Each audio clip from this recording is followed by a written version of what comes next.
மீண்டும் இந்தியாவுக்கு அழுத்தம் கொடுக்கும் அமெரிக்கா. கடந்த முறை கச்சா எண்ணெய் தொடர்பான சர்ச்சை. இந்த முறை மரபணு சோளம் வாங்க வேண்டும் என்று இந்தியாவுக்கு அழுத்தம். ஏன் இந்தியா மரபணு சோளம் வாங்க மறுக்கிறது?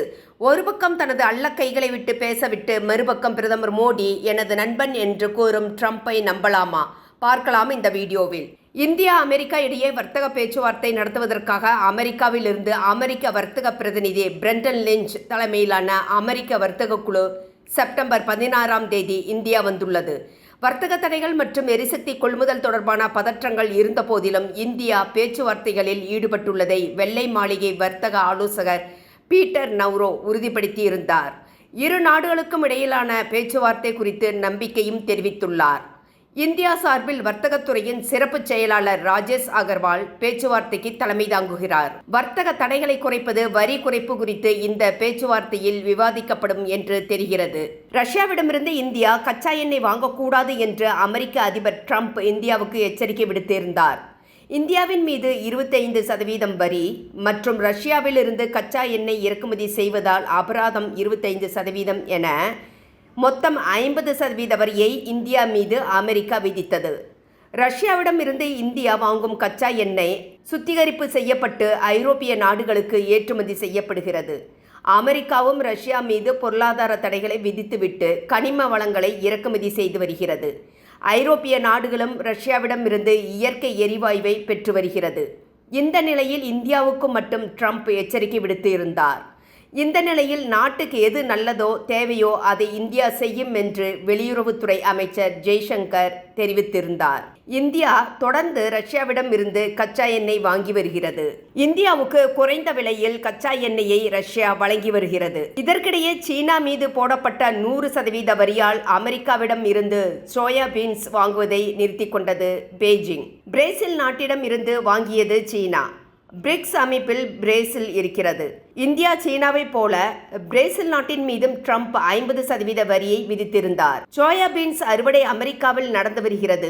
ஆனால் சீனா வாங்காததால் அமெரிக்க விவசாயிகள் கடுமையான நெருக்கடிக்கு தள்ளப்பட்டுள்ளனர். அவர்களது கோபத்தை ட்ரம்ப் அரசு மீது காட்டி வருகின்றனர். இந்த நிலையில்தான் சோளம் அறுவடை தற்போது அமெரிக்காவில் நடந்து வருகிறது. இதை எப்படியாவது இந்தியாவின் தலையில் கட்ட வேண்டும் என்று ட்ரம்ப் துடியாக துடித்து வருகிறார். முதலில் ரஷ்யாவிடமிருந்து எண்ணெய் வாங்கக்கூடாது என்று இந்தியாவுக்கு அழுத்தம் கொடுத்தது. தற்போது அமெரிக்காவிடம் இந்தியா மரபணு மக்காச்சோளத்தை வாங்க வேண்டும் என்று அழுத்தம் கொடுக்கிறது. வர்த்தக பேச்சுவார்த்தைகள் மீண்டும் தொடங்கும் முன்பே அமெரிக்கா தனது அழுத்தத்தை முன்வைத்துள்ளது. அமெரிக்க வர்த்தக செயலாளர் ஹோவர்ட் லுட்னிக் இந்தியா அமெரிக்காவில் உற்பத்தி செய்யப்படும் சோளத்தை வாங்க மறுத்தால் அமெரிக்க சந்தையில் நுழைவதை இழக்க நேரிடும் என்று எச்சரித்துள்ளார். இந்தியா தனது சுங்க வரிகளை குறைக்காவிட்டால் கடினமான காலத்தை எதிர்கொள்ள நேரிடும் என்றும் கூறியுள்ளார். அதே நேரத்தில் அதிபர் டொனால்ட் ட்ரம்ப் இந்தியாவுக்கு நேரடியாக அழுத்தம் கொடுத்து வருகிறார். இந்தியா அமெரிக்க உறவை ஒருதலை பட்சமானது என்று லுட்னிக் குறிப்பிட்டுள்ளார். இந்தியா எங்களுக்கு அவர்களது பொருட்களை விற்கிறார்கள், எங்களை பயன்படுத்தி கொள்கிறார்கள். ஆனால் அவர்களது பொருளாதாரத்தை அமெரிக்காவுக்கு மூடிவிட்டார்கள். நாங்கள் திறந்த சந்தையாக இருக்கிறோம், ஆனால் அவர்கள் தடை விதிக்கிறார்கள். 140 கோடி மக்கள் இருக்கிறார்கள் என்று இந்தியா பெருமை பேசுகிறது. அந்த 140 கோடி மக்களால் அமெரிக்க சோளத்தை கூட வாங்க முடியாதா? அவர்கள் எங்களுக்கு எல்லாவற்றையும் விற்றுக்கொண்டு இருக்கிறார்கள், ஆனால் எங்கள் சோளத்தை வாங்கவில்லை. அவர்கள் ஒவ்வொரு பொருளுக்கும் சுங்கவரி விதிக்கிறார்கள். அதிபர் ட்ரம்ப் இந்தியாவிடம் சுங்கவரிகளை குறையுங்கள், நாங்கள் உங்களை எப்படி நடத்துகிறோமோ அதேபோல் நீங்கள் எங்களை நடத்துங்கள் என்று கேட்டுக்கொண்டுள்ளார். ஆனால் இதுவரை இந்தியா செவிசாய்க்கவில்லை என்று லுட்னிக் புலம்பியுள்ளார். ஏன் இந்தியா அமெரிக்க சோளத்தை இறக்குமதி செய்யவில்லை என்று பார்க்கலாம். அமெரிக்காவில் பயிரிடப்படும் சோளத்தின் பெரும் பகுதி மரபணு மாற்றப்பட்ட வகையைச் சேர்ந்தது. இந்தியாவில் GM சோளத்தை பயன்படுத்துவதில்லை. இறக்குமதி செய்வதற்கும் அனுமதி இல்லை. இந்திய விவசாயிகள் சாகுபடி செய்வதற்கும் அனுமதி இல்லை. இந்திய மண்ணில் மரபணு மக்காச்சோளம் விதைப்பு இல்லை. விலங்குகளுக்கும் உணவாக அளிக்கக்கூடாது. எத்தனால் தயாரிப்புக்கும் பயன்படுத்தக்கூடாது என்பது இந்தியாவின் நிலைப்பாடு. இந்திய விவசாயிகளை, இந்திய விவசாயத்தை காக்க வேண்டும் என்பதில் மத்திய அரசு குறியாக இருக்கிறது. ஏனெனில் அமெரிக்க மக்காச்சோளம் வகைகள் அனைத்தும் மரபணு மாற்றம் செய்யப்பட்டவையாக இருப்பதால் உலகிலேயே மிக குறைந்த விலையில் கிடைக்கின்றன. இது மனிதர்களின் உணவாக மட்டுமல்லாமல் நேரடியாக கால்நடை தீவனமாகவும் பயன்படுத்தப்படுகிறது. பல மாதங்களாக இரு நாடுகளும் வர்த்தக ஒப்பந்தத்தை இறுதி செய்யும் நிலையில் இருப்பதாக டொனால்ட் ட்ரம்ப் கூறி வந்தார். ஆனால் திடீரென இந்திய இறக்குமதிகளுக்கு விதிக்கப்பட்ட சுங்கவரியை 50% இரட்டிப்பாக்கினார். இதனால் கடந்த 25 ஆண்டுகளாக வலுப்பெற்றிருந்த அமெரிக்க இந்திய உறவின் எதிர்காலம் குறித்த கேள்விகள் எழுந்துள்ளன. இந்திய இறக்குமதிகளுக்கு விதிக்கப்பட்ட அமெரிக்க வரிகளில் ரஷ்ய எண்ணெய் கொள்முதல் மீது 25% சுங்கவரி விதிக்கப்பட்டுள்ளது. இது உலகின் எந்த நாட்டுக்கும் விதிக்கப்பட்ட மிக உயர்ந்த வரிகளில் ஒன்றாகும். கடந்த சில வாரங்களாக ரஷ்யாவில் இருந்து எண்ணெய் வாங்குவதற்காக இந்தியாவை ட்ரம்ப் மற்றும் அவரது அமைச்சர்கள் கடுமையாக விமர்சித்து வருகின்றனர். இந்தியா உக்ரைன் போருக்கு நிதி வழங்குகிறது என்ற குற்றச்சாட்டை இந்தியா மறுத்துள்ளது. பல வாரங்களாக நீடித்த தூதரக பதற்றத்திற்கு பிறகு கடந்த வாரம் ட்ரம்ப் இந்தியாவுடன் வர்த்தக தடைகளை சமாளிக்க பேச்சுவார்த்தை தொடரப்படும் என்றும் விரைவில் தனது நண்பர் மோடியுடன் பேசுவேன் என்றும் தெரிவித்திருந்தார். ட்ரம்ப் தனது அணுகுமுறையை மாற்றிக்கொண்டு வரும் வாரங்களில் மோடியுடன் பேச ஆவலாக உள்ளேன், வர்த்தக ஒப்பந்தத்தை முடிவுக்கு கொண்டு வருவோம் என நம்பிக்கை தெரிவித்திருந்தார்.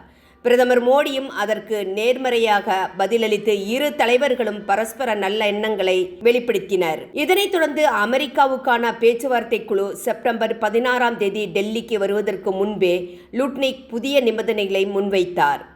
ஏன் மக்காச்சோள வர்த்தகத்தை முன்னெடுக்க விரும்புகிறது அமெரிக்கா என்று பார்க்கலாம். சீனா அமெரிக்காவிடம் இருந்து சோயாபீன்ஸ் வாங்காத காரணத்தினால் கடந்த 5 ஆண்டுகளில் இல்லாத அளவுக்கு அதிகமான திவாலை அமெரிக்க விவசாயிகள் சந்தித்துள்ளனர். சீனாவுக்கு மாற்று சந்தையாக விவசாயிகளுக்கு இந்தியாவின் சந்தையை திறக்க வேண்டும் என்று ட்ரம்ப் அடுத்த நெருக்கடி கொடுத்தாலும் இந்தியா அதை ஏற்பதற்கு தயாராக இல்லை. எந்த சிக்கல்கள் ஏற்பட்டாலும் பரவாயில்லை, அதை எதிர்கொள்வோம். ஆனால் விவசாயிகளின் நலன் பாதிக்க அனுமதிக்க மாட்டோம் என்று பிரதமர் மோடி ஏற்கனவே தெரிவித்திருந்தார். இந்தியா உலகின் மிகப்பெரிய சோளம் உற்பத்தி நாடுகளில் ஒன்றாகும். 2024 ஆண்டில் உற்பத்தி சுமார் 4 கோடி டன் அளவுக்கு இருந்தது. 2033 ஆண்டில் இது 6.85 கோடி டன் ஆக அதிகரிக்கும் என எதிர்பார்க்கப்படுகிறது. சோளம் இந்தியாவின் உணவு பாதுகாப்புக்கும் வேளாண் பொருளாதாரத்திற்கும் மிக முக்கியமான பயிராகும். கர்நாடகா, பீகார், மத்திய பிரதேசம், ஆந்திர பிரதேசம் போன்ற மாநிலங்களில் இது அதிகமாக விளைவிக்கப்படுகிறது. கர்நாடகா இந்தியாவின் மிகப்பெரிய சோளம் உற்பத்தி மாநிலமாக இருக்கிறது. இங்கு மலை சார்ந்த மற்றும் பாசன நிலங்களிலும் நவீன வேளாண் முறைகளாலும் அதிக உற்பத்தி கிடைக்கிறது. சோள உற்பத்தியில் முக்கிய பங்கு வகிக்கும் மாநிலம் பீகார். அரசாங்கத்தின் உதவியுடன் உணவுக்கும் விலங்குகளின் தீவனத்திற்கும் சோளம் பெருமளவில் பயிரிடப்படுகிறது. மத்திய பிரதேசம் சோளம் உற்பத்தி வேகமாக அதிகரித்து வரும் மாநிலமாக உள்ளது. இங்கு விலங்குகளுக்கு தீவனமாக உயிரி எரிபொருள் உற்பத்திக்கும் பயன்படுத்தப்படுகிறது. அமெரிக்காவிடமிருந்து கோதுமை, சோளம், பருத்தி, சோயாபீன்ஸ், சோயா எண்ணெய், பால் மற்றும் கோழி தீவனங்கள், ஆப்பிள் மற்றும் வேறு சில பழங்களை இந்தியா வாங்க வேண்டும் என்று வாஷிங்டன் விரும்புகிறது. பருப்பு வகைகள், கொட்டைகள் மற்றும் ஒயின் போன்ற சில விவசாய பொருட்களின் மீதான இறக்குமதி கட்டுப்பாடுகளை இந்தியா தளர்த்தலாம் என்று தெரியவந்துள்ளது. சோயாபீன்ஸ் எண்ணெய், கனோலா எண்ணெய் மற்றும் ஆப்பிள்களையும் இந்தியா அமெரிக்காவிடமிருந்து வாங்கலாம் என்று கூறப்படுகிறது. உள்நாட்டு உற்பத்தியாளர்களை கருத்தில் கொண்டு அமெரிக்க கோதுமை ஏற்றுமதியாளர்களை இந்தியா அனுமதிக்காது என்றே கூறப்படுகிறது. தற்போது ஒருநாள் பேச்சுவார்த்தை இரு நாடுகளுக்கும் இடையே பாசிட்டிவாக முடிந்திருப்பதாக செய்திகள் கூறுகின்றன. மத்திய வர்த்தகத்துறை அமைச்சர் பியூஷ் கோயல் முதல் ஒப்பந்தங்கள் நவம்பர் மாதத்திற்குள் இறுதி செய்யப்படும் என்று செய்தியாளர்களிடம் தெரிவித்தார்.